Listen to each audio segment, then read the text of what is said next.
So we'll start out talking a little bit about what this workshop is about.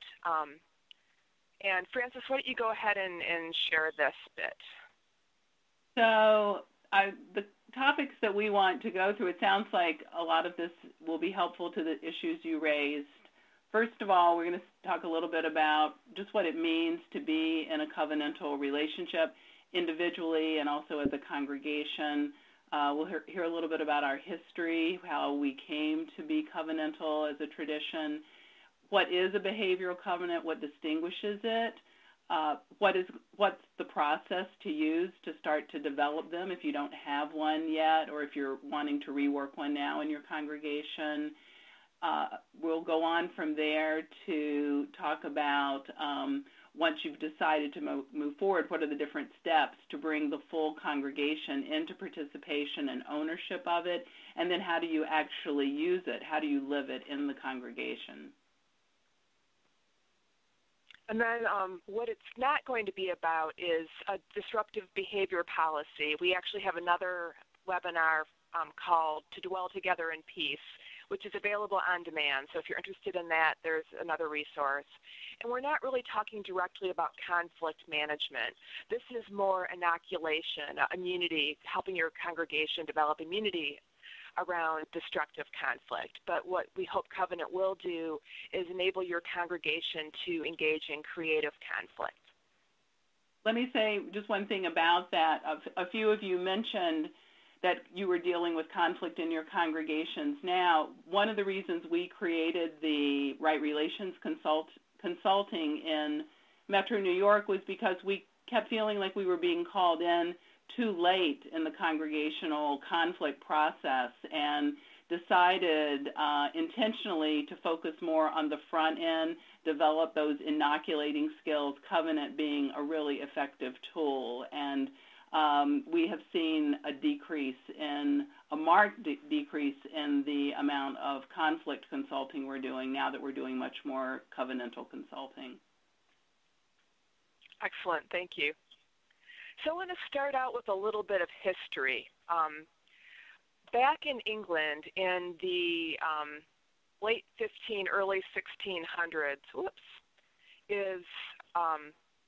there was a gentleman named Robert Brown, and he was a separatist, so he was someone who believed that the Church of England didn't really go far enough with the Reformation. He believed that the Church of England basically just replaced the popes and the bishops of the Catholic Church with new popes and bishops. And he really believed in a different model of church structure.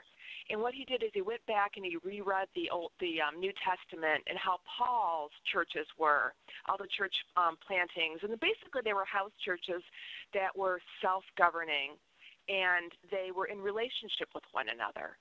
So he came up with this idea of well, he didn't really call it this, but this is what congregational polity is. He believed that whenever you had some sort of hierarchical structure, that the power would corrupt, and that the best way to discern the Word of God, to study the Bible, to find and discern the right way to live in the world, is to have a group of people who come together under a promise to one another and to God about how they want to live together in relationship and how they want to serve the greater good. So I know I'm using some theological language there, but basically when we talk about covenant, it's the idea that we freely come together. No one coerces us to be a member of our congregation. We do so willingly. And part of what makes it work is that we live together in relationship with our promises with one another and with that which is greater than us combined. We usually say mission, maybe. It's still not really transcendent enough for my taste, but just the idea of there's something beyond ourselves to which we have responsibility. So this goes back centuries. And if you see the little cartoon character, there's a video we have that kind of fleshes out that story a little bit. So again, he based it on the model of early Christian churches. And in those churches, members were in covenant with one another. They elected their own officers, which were pastors, teachers, elders, and deacons, and widows.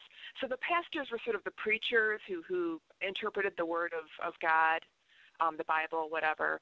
The teachers were people that helped the members engage with their own spiritual growth. Elders were the wise people who really helped people discern whether or not they were walking right, walking justly, living their faith principles. Deacons were the folks who ran the church, and then the widows were the women who took care of the poor and the sick. So this model of church goes all the way back to,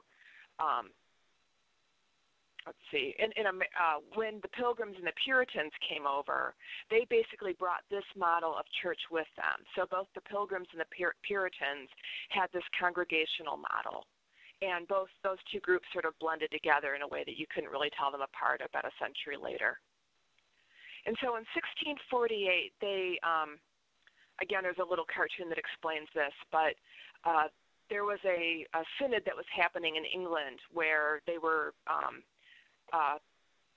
laying out a certain dogma, and the folks in the U.S. realized they needed to do something similar, or else the Church of England might clamp down on them. So they got together and they created a document called the Cambridge Platform, which basically said, theologically we're in alignment with you, but the way we structure our churches is different. And that lays out all these different roles and explains what covenant is. So if you take any sort of deeper class with the region or some of the other regions, we'll have you actually go back and read the original Cambridge Platform.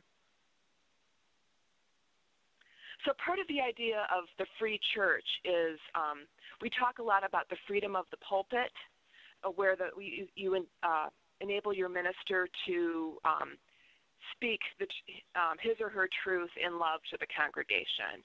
And there's also the freedom of the pew. You can decide whether or not you want to believe what the minister or go along with. You can have your own opinions. But part of what holds the congregation together is this idea of covenant. Part of what enables us to be together with different opinions is having this agreement of how we're going to be together in light of our higher transcendent values.